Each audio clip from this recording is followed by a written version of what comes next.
Patrick Mboyo Bakamabo, spécialiste de la République démocratique du Congo et chercheur en droit public. Bonsoir Monsieur Mboyo Bakamabo. Bonsoir. Merci d'être avec nous sur RT France. Vous les connaissez bien, ces protestataires, c'est le mouvement des combattants. Justement, quel est leur combat et pourquoi ces manifestations précisément ce soir?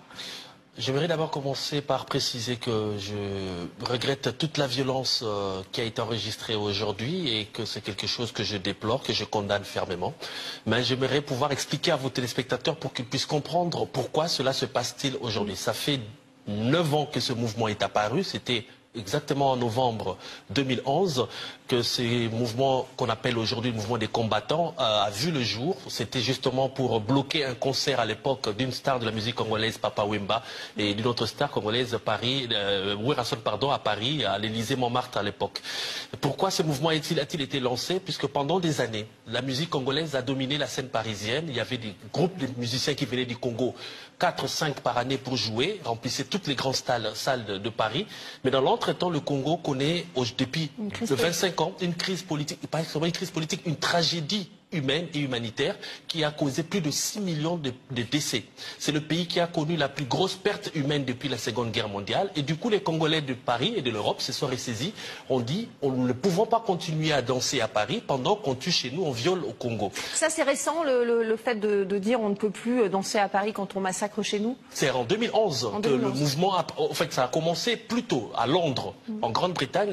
La Grande-Bretagne, c'était le premier pays où la communauté congolaise a boycotté les concerts. C'était déjà en 2008 et à Paris, le mouvement a pris en 2011 et toute l'Europe a suivi derrière.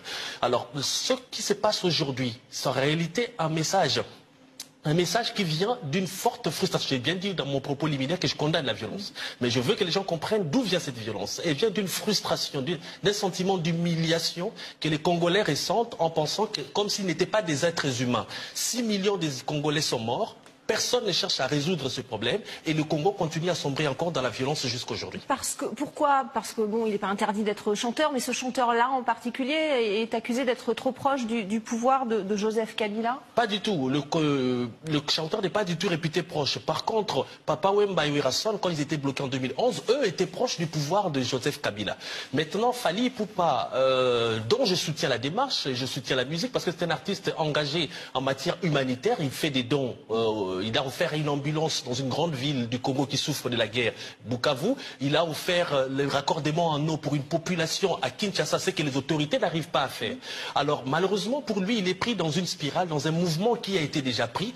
Et les combattants disent que tant que le pouvoir en place ne s'est pas détaché du Rwanda, qui cause des morts au Congo. Et tant que la communauté internationale ne s'est pas saisie de la question des morts du Congo, puisque tous les jours les gens meurent à Beni, au Kivu et dans tout le reste du Congo, nous allons continuer à manifester pour faire passer les messages. Et aujourd'hui, tout le monde en France comprend qu'il y a des manifestants qui protestent parce qu'il y a des problèmes au Congo. Vous accusez le Rwanda. Est-ce que vous pouvez juste expliquer pour nos téléspectateurs pourquoi? Parce que le Rwanda, c'est le Rwanda qui a soutenu pratiquement tous les mouvements rebelles qui ont eu lieu au Congo.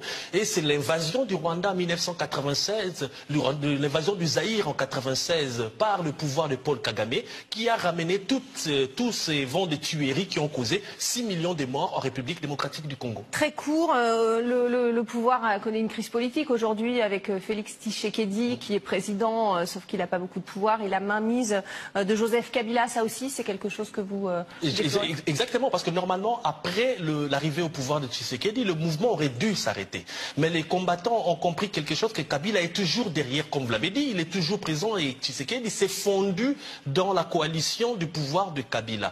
Maintenant, ce que moi j'ai proposé aux autorités françaises, c'est que c'est une situation qui se passe en France. Je les avais déjà prévenus depuis hier, en disant qu'il va y avoir des problèmes. La dernière fois, c'était notre artiste héritier Watanabe, à l'occasion de son concert, on a brûlé un véhicule devant l'Olympia. Il y a 3 ans passés, c'est en 2017. Maintenant, c'est Fally Ipupa, ça va être plus grave.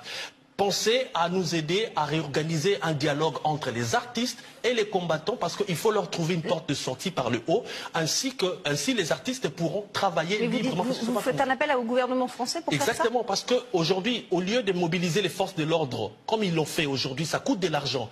Faire évacuer la gare des Lions, c'est une perte pour l'économie française. Le mobilier urbain a été détruit. au lieu d'en arriver là, puisque si les combattants aujourd'hui n'empêchent pas le concert de Fally, ils vont encore manifester demain. Fally avait tenté de jouer en 2011, ça n'a pas empêché le mouvement de prendre. D'autres artistes vont jouer demain, il y aura encore des casses. Aidez-nous à organiser un dialogue entre les musiciens et les combattants. Ainsi, on aura une porte de sortie par le haut et tout le monde sera gagnant. Il y aura la paix en France, tranquillement parmi les combattants congolais, bien entendu. Merci beaucoup Patrick Mboyo Bakam Mabo d'avoir répondu à nos questions sur RT France.